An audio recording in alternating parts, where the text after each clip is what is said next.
This is a reading from the poem of the Man God by Maria Valtorta, Volume 3, Episode 331. Bartholomew has understood and suffered. 17th of November, 1945. Jesus is with the 6 apostles in a room where there are some very poor beds, placed very close to one another.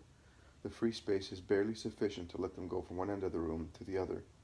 They eat their very plain food sitting on the beds, because there are no chairs or table in the room. At one point, John goes and sits on the windowsill to be in the sunshine. That is why he is the first to see Peter, Simon, Philip, and Bartholomew coming towards the house. He shouts to them and then runs out, followed by all the rest. Only Jesus remains inside, and he stands up and turns towards the door. The new arrivals come in. It is easy to imagine the exuberance of Peter, as it is easy to imagine the deep respect of Simon Zealot. But the attitude of Philip, and particularly of Bartholomew, is a real surprise. I would say that when they come in, they look afraid and worried, and although Jesus opens his arms wide towards them to exchange the kiss of peace, which he has already given Peter and Simon, they fall on their knees and bend their foreheads to the floor, kissing Jesus' feet, and they remain thus, and Bartholomew's stifled sighs indicate that he is weeping silently on Jesus' feet. "What is worrying you, Bart? Are you not coming to be embraced by your master? And you, Philip, why are you so timid? If I did not know that you are two honest people, in whose hearts no wickedness can dwell, I should suspect that you are guilty. But it is not so. Come, therefore. I have been waiting so long to receive your kisses, and see the limpid look of your faithful eyes." "So have we, Lord," says Bartholomew, raising his face on which tears shine. "We have desired nothing but you, and we have been wondering how we might have displeased you, to deserve to be kept away from you for such a long time. And we thought that it was unfair, but now we know. Oh, forgive us, Lord. We ask you to forgive us, I in particular, because Philip was separated from you because of me, and I have already asked him to forgive me. I am the guilty one, I, the old Israelite who is so reluctant to change and who has grieved you." Jesus bends and forces him to stand up, as he forces Philip. He embraces them together, saying, "But of what are you accusing yourself? You have done nothing wrong, neither has Philip. You are my dear apostles, and today I am very happy to have you here with me, reunited forever.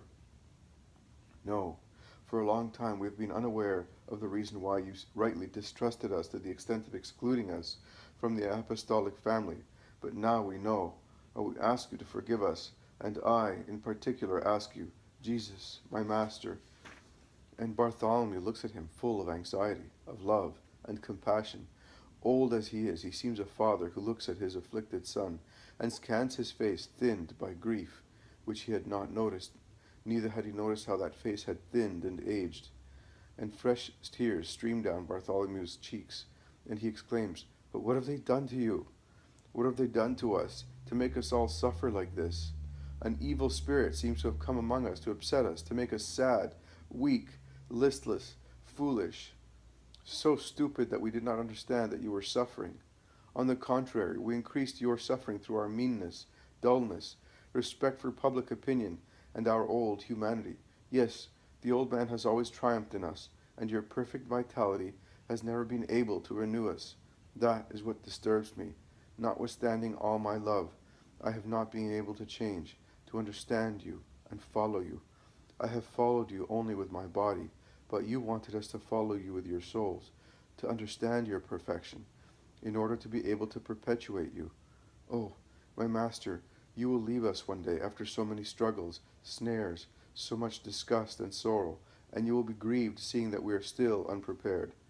And Bartholomew inclines his head on Jesus' shoulder and weeps desolately, afflicted with the knowledge that he has been a dull disciple. Do not lose heart, Nathaniel. You see all that like an absurdity that surprises you, but your Jesus knew that you are men, and he does not expect more than you can give. Oh, you will give me everything, but now you must grow and be perfected. It is slow work, but I can wait, and I rejoice at your perfecting, because it is a continuous improvement in my life. Also your tears, also the harmony among those who were with me, also the kindness that follows the harshness typical of your nature and comes about after selfishness and spiritual greed. Even your present gravity, everything, is a stage of your growing in me. So do not worry. Set your mind at rest, for I know everything: your honesty, your good faith, your generosity, your sincere love. Should I doubt my wise Bart and Philip, so sensible and loyal? I would wrong my Father, who granted me to have you among my dearest ones. Now let us sit down here, and those who have already rested can look after their tired, hungry brothers, giving them food and relief. In the meantime, tell your master and brothers what they do not know. And he sits on his little bed with Philip and Nathanael beside him, while Peter and Simon sit on the next bed opposite Jesus, knee to knees. Will you speak, Philip? I have already spoken, and you have been more just than I have all this time. Oh, Bartholomew, just. Excuse me. I had only understood. I had only understood that if the Master had not taken us with him, it was not because of inconstancy or animosity towards us. And I endeavored to set your mind at peace, preventing you from thinking of things as later you would have repented of your thoughts, and would have felt remorse.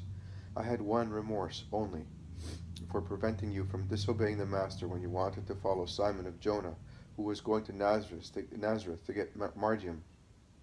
Later, I saw both your body and soul suffer so much that I said, it would have been better if I had let him go. The Master would have forgiven his disobedience, and Bartholomew would not be poisoning his soul with such ideas.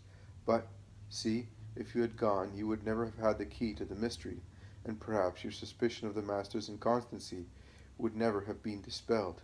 Instead, yes, thus, I understood, Master.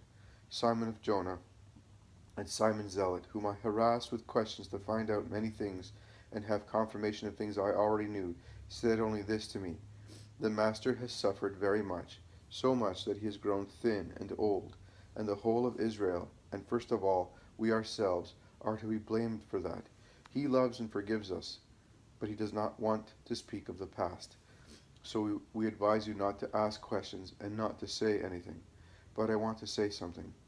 I will not ask any questions, but I must speak, so that you may know, because nothing of what is in the soul of your apostle is to be concealed from you. One day, Simon and the others had already gone away a few days before. Michael of Cana came to me. He is a distant relation, a good friend, and an old schoolmate. I am sure that he came in good faith, because he is fond of me. But he who sent him is not in good faith. He wanted to know why I had remained at home while the others had left, and he said to me, so it is true, you parted from them because as a good Israelite you could not approve of certain things, and the others, beginning with Jesus of Nazareth, let you go quite willingly because they know that you could not help them, not even as a silent accomplice. You are doing the right thing. I see that you are still the man of good old days. I thought you had become corrupt by denying Israel. You are doing the right thing for your spirit, your own welfare, and for your relatives, because the Sanhedrin will not forget what is happening, and those who are taking part in it will be persecuted. I said to him, what are you talking about? I told you that I was instructed to stay at home because both of the season, and to send eventual pilgrims to Nazareth, or inform them to wait for the Master at Capernaum by the end of Shebat. And you are talking about parting, complicity, persecutions. What do you mean? Philip, that is what I said, did I not? Philip nods assent. Bartholomew resumes. Michael then told me that it was a known fact that you were rebelling against the advice and order of the members of the Sanhedrin by keeping John of Endor and a Greek woman with you. My lord, I am grieving you, am I not? But I must tell you, I ask you, is it true that they were at Nazareth? Yes, it is. Is it true that they left with you? Yes, it is. Philip, Michael was right, but how did he know? That's no problem. It's those snakes who stopped me, and Simon, and goodness knows how many more, the usual vipers, says Peter impulsively. Jesus instead asks quietly, did he not tell you anything else? Be sincere with your master to the very end. Nothing else. He wanted to know from me, and I told Michael a lie. I said, I will be staying at home until Passover. I was afraid he might follow me, or, I don't know, I was afraid I might injure you. Then I understood why you had left me. You realized that I was still too much an Israelite. Bartholomew begins to weep again, and you had doubts about me. No, absolutely not. It was not necessary for you to be with your companions at that particular moment, because you were because whereas you were necessary and you could see that yourself at Bethsaida. Each man has his mission. Every age has its work. No, don't put me aside because of work, Lord. Don't worry about that. You are good, but I want to be with you. It is a punishment to be away from you, and I, although silly and incapable, I could have at least comforted you if I could have done something else.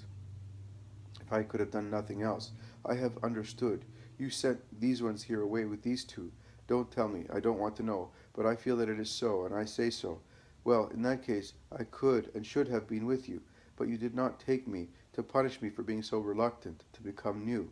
But I swear it to you, Master, what I suffered has changed me, and never again will you see the old Nathaniel in me.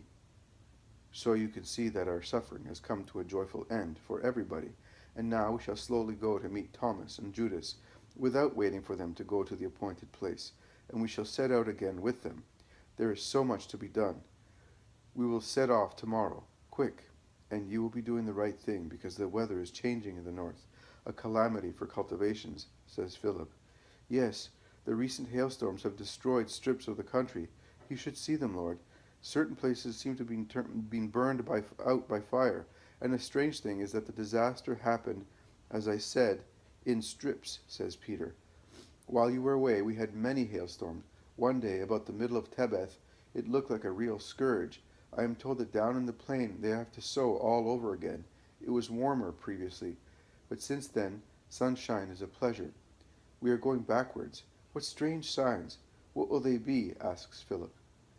Nothing but the effect of lunations. Do not worry about it. These things should not impress you. In any case, we are going towards the plain, and it will be pleasant to travel. It will be cold, but not very, and in return it will be dry weather. Come with me in the meantime. There is lovely sunshine on the terrace. We can rest up there all together.